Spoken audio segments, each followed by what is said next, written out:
Sup guys, it's Alex here and welcome to my Sweet 16 prediction video for the 2023 NCAA tournament, and we are doing it here on the ESPN Second Chance Men's Tournament Challenge site. And man, we'll get into my predictions here in a second, but I just wanted to give some general thoughts on the tournament to this point. It has been an absolutely crazy tournament. Crazy upsets going on. I mean, it's the first, or I guess it's technically the fourth tournament since 1975 without Kentucky, without Duke, without North Carolina, and without Kansas in the Sweet 16. And you can even throw Villanova in there as well, without all the top blue bloods in there, which means that we're getting great parity in college basketball. I mean, heck, even I saw another stat the other day. Since 2000, the only teams who have won a national championship that are still in the tournament are Michigan State, which is a 7 seed, and UConn, which is a strong 4 seed. I'll give them that. But we are very likely to have a new champion in this millennium.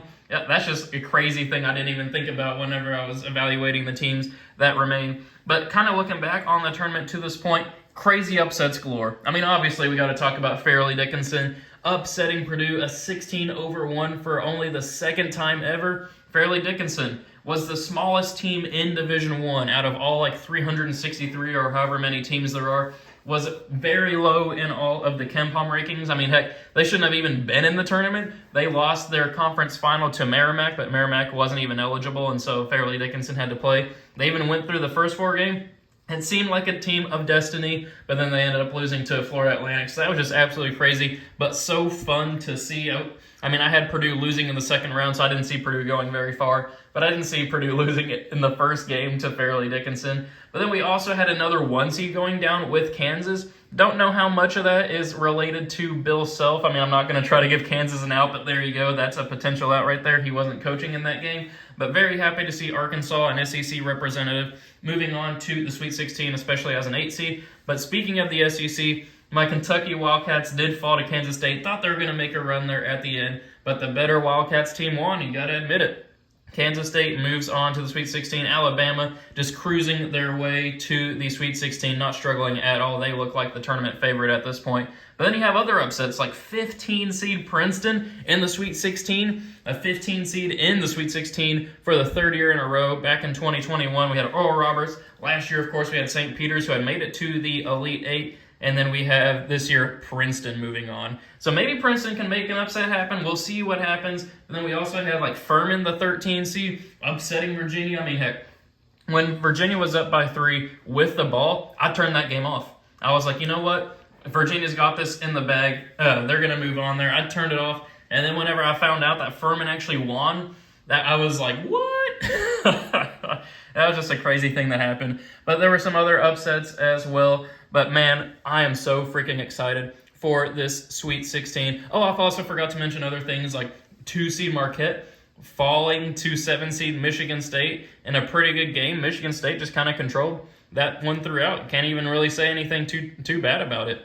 So we have 2 1 seeds and 2 2 seeds advancing on to the Sweet 16. I believe all but 1 3 seed made it. We have Kansas State, Gonzaga, Xavier, and then last night Baylor had fallen to Creighton, and then 4 seeds too. I mean, usually there's a lot of 12 or 13 seeds that upset the 4 and 5 seeds, but really there were no 12 seeds that beat a 5 seed this year, which is crazy. And then there was, I don't think there was any 13 seeds that won either. Yeah, there was no 13 seeds that won either. So the 4 and 5 seeds at least made it unscathed. Duke somehow lost to Tennessee. I'm going to be honest. I had Duke in the national championship game. I did not give a single thought to Tennessee beating Duke. I just completely overlooked it. Tennessee, though, they proved me wrong. I thought with Ziegler being out for the season with the torn ACL and Duke just on the roll that they were on, I think they were on a 10-game winning streak, winning the ACC. I did not see Tennessee winning that game. But now Tennessee could potentially be a Final Four team. All they got to do is beat Florida Atlantic, and then the winner of Kansas State and Michigan State, which is no tall task in that second round matchup, but they have a pretty easy path to at least the Elite 8. But now we got to make our predictions for the Sweet 16 at this point in the video with 5 minutes kind of gone to this point. But if you're watching at this point in the video, not just go ahead to see who I picked to win the national championship at the end of this video, we got to come up with a food item to comment below. And let's go ahead, let's do some pizza. I think I've done it before in my bracketology videos, but I had some pizza yesterday. Always a good option there. Comment either your favorite type of pizza, like cheese, pepperoni. I'm a big cheese guy. And your favorite place as well. I'm a big Papa John's guy. Nice cheese pizza at Papa John's, always the way to do it. But now, let's go and get into our Sweet 16 predictions. So up first, in the South Regional, we'll just kind of go region by region here. I may actually be going to these games. They are in Louisville at the KFC Yum Center. Haven't decided if I'm going to be going yet or not, but I'm thinking about going, and we'll kind of see what happens there. Should be some interesting matchups. But first, Alabama, San Diego State. I mean, this could be another Tennessee Duke thing, but I just don't see San Diego State winning this one with the way Alabama's playing. I got Alabama advancing on to the Elite Eight.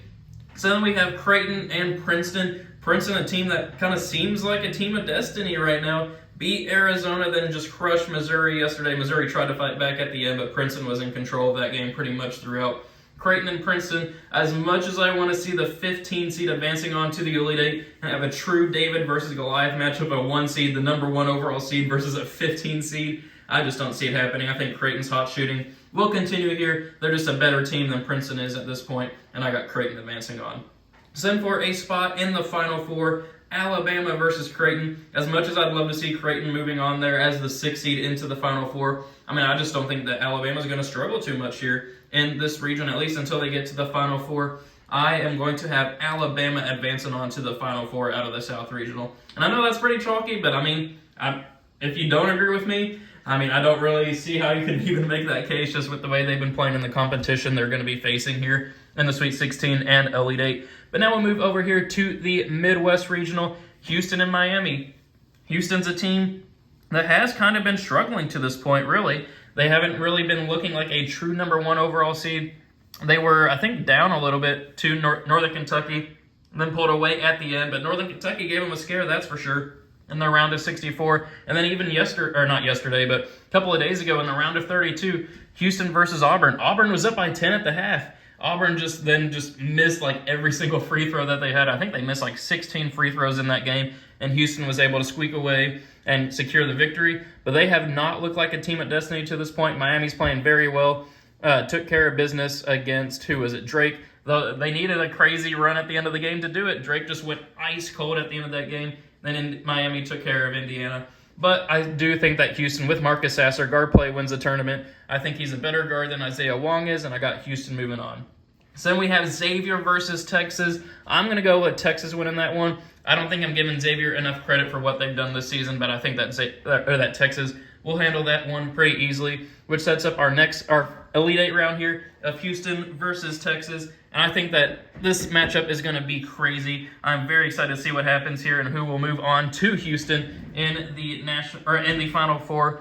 But Houston versus Texas, in my actual tournament predictions video, I had Texas moving on. In my actual bracket that I submitted for all like the Friends League and Work League and Money Leagues and stuff like that, I have Houston winning it all.